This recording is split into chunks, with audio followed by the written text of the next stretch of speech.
This call is now being recorded. Assalamualaikum warahmatullahi wabarakatuh. Perkenalkan, saya Latifah Istiqomah dari MN 18C. Kami akan melaksanakan presentasi teori pengambilan keputusan UMKM Rice Burger. Yang pertama, ada anggota kelompok kami, ada saya sendiri, Latifah Istiqomah, ada Mutiara Maulidina, dan ada Dewi Ratnasari. Yang pertama akan dijelaskan oleh Mutiara Maulidina. UMKM Rice Burger ini adalah salah satu usaha mikro kecil menengah kuliner yang ada di Kota Karawang yang didirikan dari 3 tahun yang lalu.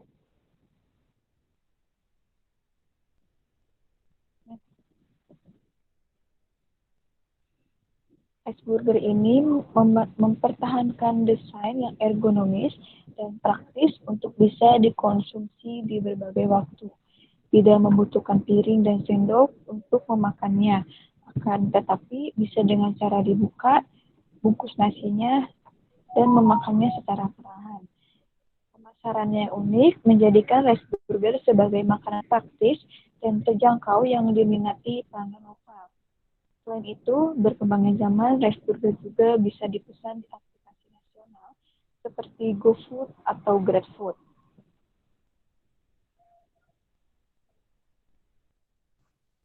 Selanjutnya akan dijelaskan oleh Dewi Ratnasari.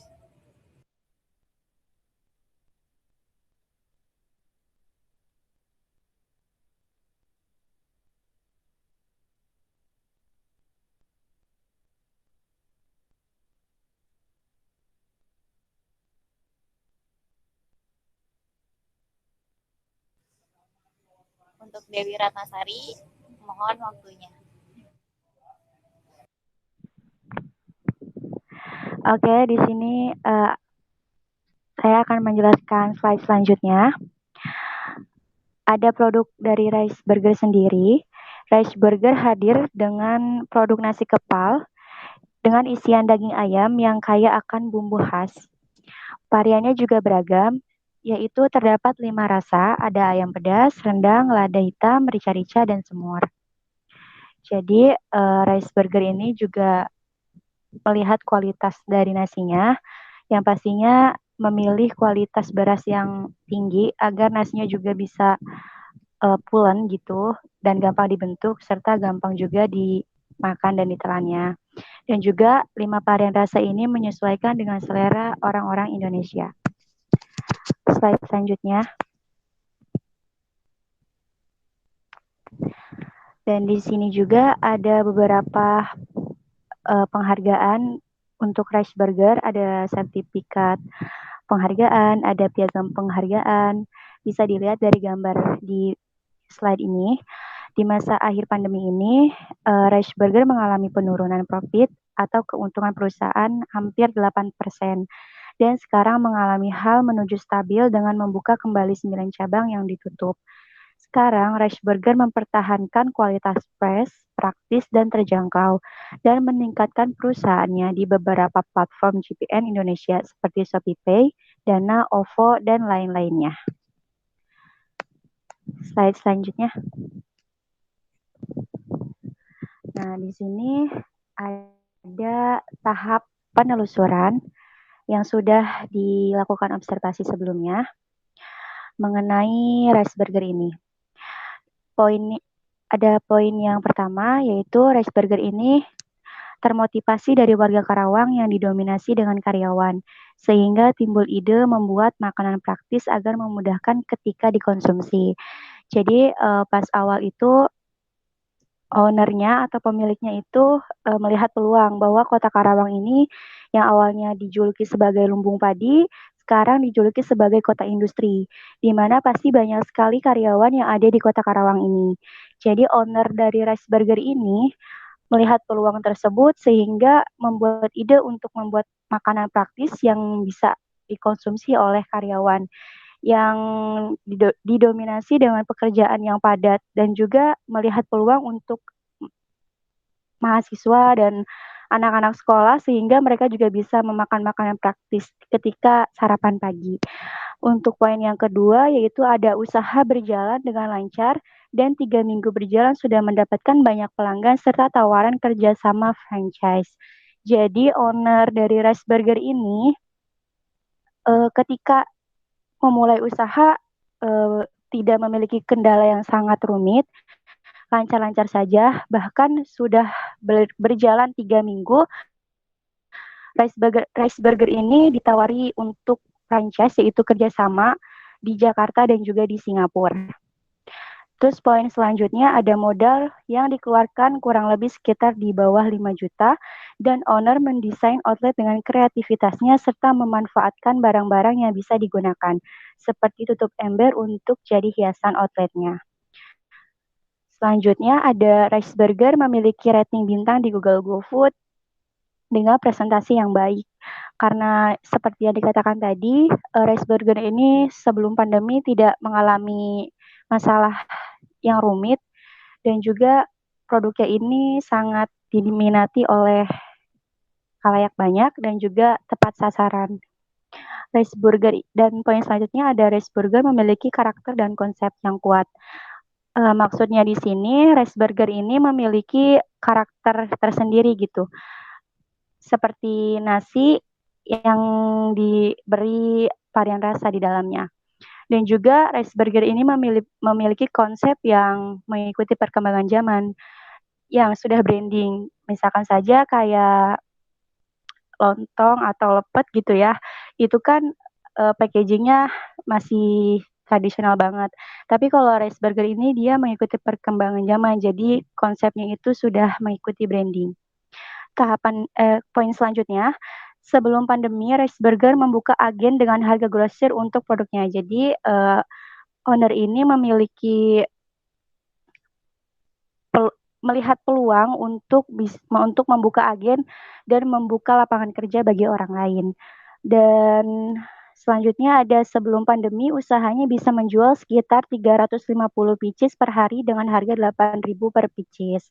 Jadi sebelum pandemi ini memang sangat banyak diminati oleh konsumen offline maupun online dan bisa menjual 350 sampai 400 pieces per harinya. Poin selanjutnya ada varian rasa disesuaikan dengan selera orang Indonesia. Yang poin terakhir, setelah pandemi keadaan berbanding balik kehilangan omset yang banyak dan kehilangan segmentasi pasar sekitar 70%. Jadi maksudnya di sini kan waktu sebelum pandemi itu banyak yang karyawan, terus SD, mahasiswa, SMA itu kan masih pada lancar aja ya menjalani kegiatannya.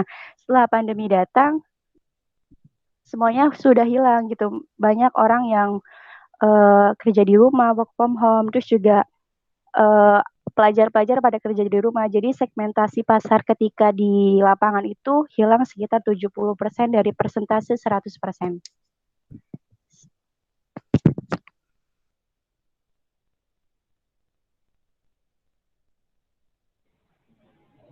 Selanjutnya adalah tahap perancangan. Untuk tahap perancangan ini, yang pertama kita lihat adalah Rice Burger ini letaknya strategis, yaitu berada di perkotaan Karawang yang bisa dibilang perkotaan yang bisa dijangkau oleh orang-orang banyak. Nah, hal itu juga menjadi si Rice Burger ini mendapatkan letak yang strategis dan memudahkan mangsa pasarnya agar bisa berkembang secara terus-menerus. Nah, selain itu juga harganya bersahabat sehingga banyak penggemarnya. Harganya yaitu 8.000 per piecesnya, dan 8.000 ini juga bisa dinikmati oleh beberapa orang-orang yang mereka bekerja dari pagi ke malam, lalu mereka ingin makan yang praktis nih. Nah, si konsep ini tuh pas buat Rice Burger ke pelanggannya. Nah, maka dari itu banyak penggemarnya yang sangat menyukai adanya Rice Burger ini, sehingga terkadang karena Rice Burger dinilai makanan yang praktis, banyak orang-orang yang meminta kerjasama untuk acara-acara keluarga atau enggak acara acara yang berhubungan dengan talent atau bakat dari sekolah kayak gitu, sehingga adanya Rice Burger ini bisa dijadikan sebagai media partner atau sponsorship orang-orang yang memiliki event kayak gitu. Nah, setelah itu juga ada promo yang ditawarkan menarik dan mengalir sesuai zaman. Promo ini juga ditawarkan secara menarik sehingga orang-orang tuh nggak pernah lupa sama yang namanya Rice Burger. Nah, promonya ini kita bisa lihat di katalognya yang ada di Instagram.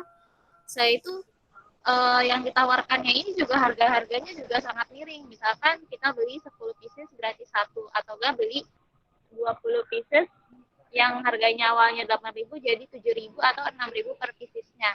Dan adanya promo itu juga terjadi di Google, di GoFood dan juga GrabFood kalau misalkan kita cari di search engine Google yaitu Rice Burger kayak gitu. Nah, nanti pasti ada salah satunya adalah promo-promo menarik dari Rice Burger. Nah, contohnya kayak beli paket 4 gratis minuman, atau enggak beli dua paket gratis dua Rice Burgernya lagi kayak gitu. Nah, promo-promo itu biasanya selalu hadir di beberapa promosi nasional kayak Gojek, GoFood atau GrabFood.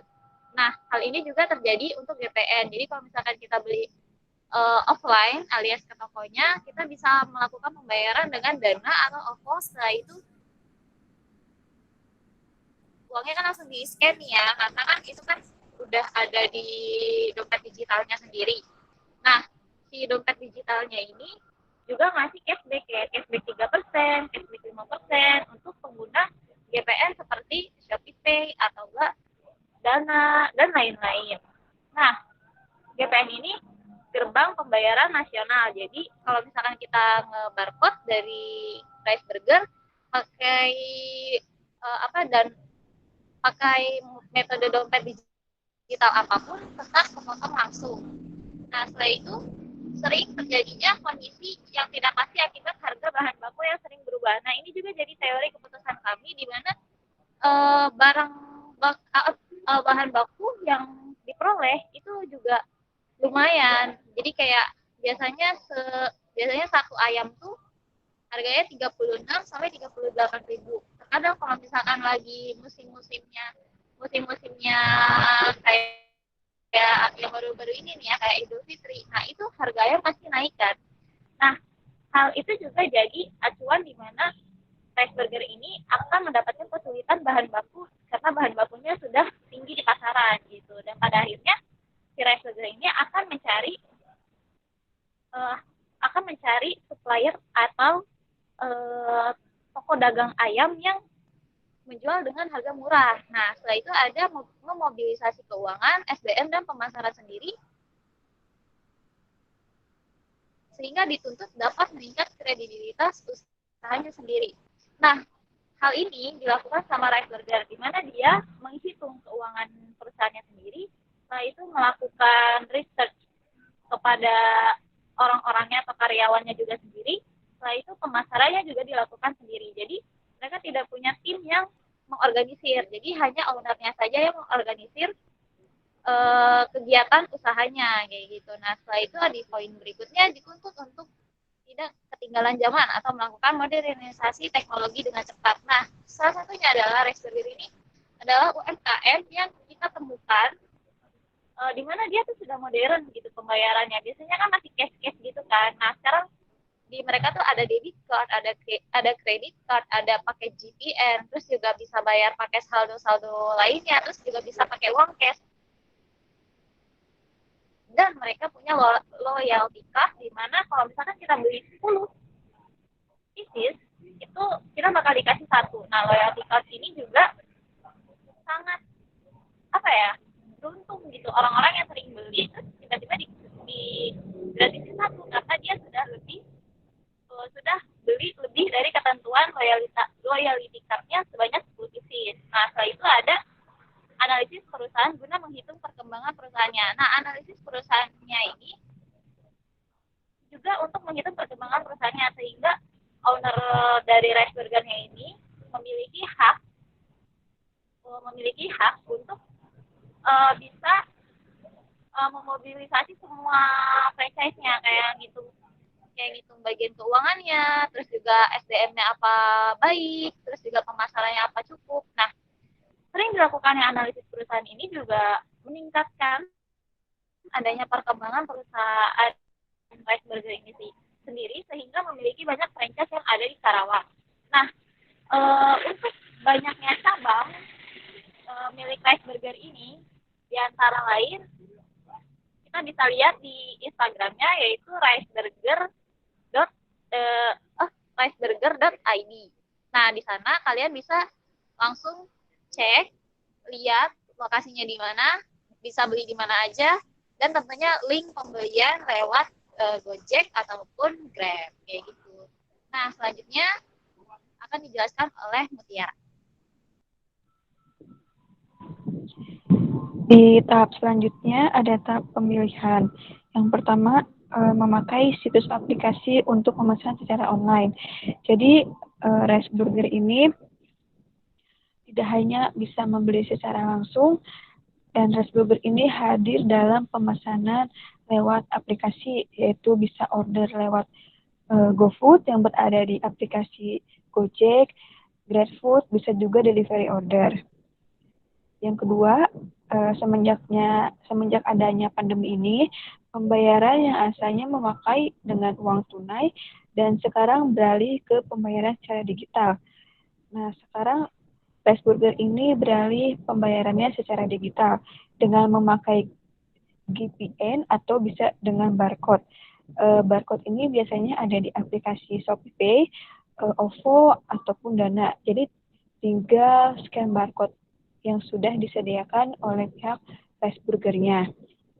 Yang ketiga, ada Rice Burger juga ada sistem delivery untuk mengefektifkan dan tidak terlalu banyak yang antri dan menghindari kerumunan. Berhubung sekarang lagi masa pandemi, sudah tidak boleh ada kerumunan atau antrian yang panjang, jadi Rice Burger ini memberikan fasilitas delivery order atau bisa memesan secara online, seperti di poin pertama yang sudah saya sebutkan. Yang keempat, ada Rice Burger memilih untuk mempromosikan lewat selebgram agar ada peningkatan dalam penjualan. UMKM Rice Burger ini mempunyai strategi marketing yang cukup bagus untuk menarik perhatian para konsumen. Rice Burger sudah pernah mengendorse salah satu selebgram untuk menarik perhatian para konsumen juga, dan bisa menjadi membeli Rice Burger yang sudah dipromosikan. Rice Burger juga mempunyai Instagram. Bagi kalian yang ingin tahu tentang UMKM ini, bisa langsung cek Instagramnya aja. Jadi kalian bagi yang mau tahu di mana lokasinya, berapa harganya, dan ada makanan apa saja yang dijual oleh Rice Burger, kalian bisa langsung cek Instagramnya. Yang terakhir, Rice Burger memilih untuk menutup 9 cabang pada saat pertama kali munculnya pandemi ini, karena ada penurunan omset yang lumayan turun. Jadi sebelum pandemi ini, Rice Burger memiliki 11 cabang yang berada di Kota Karawang. Omset mereka sangat meningkat dan penjualannya pun sangat bagus. Pada saat pandemi ini muncul, secara langsung omset mereka mulai menurun dan akhirnya Rice Burger menutup 9 cabangnya, dan yang masih aktif hanya 2 cabang saja. Terima kasih.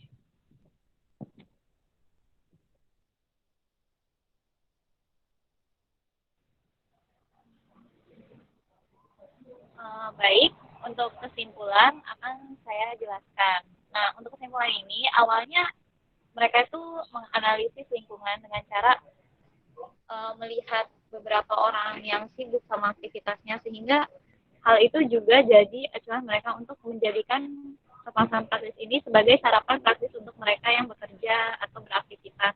Nah, setelah itu, berawal dari lingkungan sekitar, sudah banyaknya UMKM kan yang berdiri dari sebelum pandemi terjadi.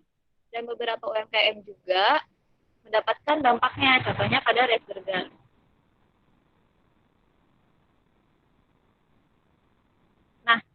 ia awalnya memiliki SDM yang cukup dan pemasaran yang stabil. Setelah itu dia juga memodernisasikan cara mereka untuk mengembangkan bisnisnya. Akan tetapi ya begitu jadinya gitu. Nah, terus juga ada keuangan yang sudah baik untuk meningkatkan kualitas pelayanan dan lain-lain. Nah, ada juga permasalahan yang didapat dari jenis bisnis ini. Nah, terutama pada saat pandemi ini karena ada banyak hal yang bisa dibilang ini juga pasti riskan sama UMKM lainnya. Dan UMKM ini juga meningkatkan pelayanannya dengan modernisasi pemasaran dan konsep kemasan ergonomis dan praktis. Dan hal ini juga menjadikan rice burger sebagai makanan yang favorit di masyarakat dan memiliki tempat sendirinya atau mereka sudah memiliki pelanggan setianya.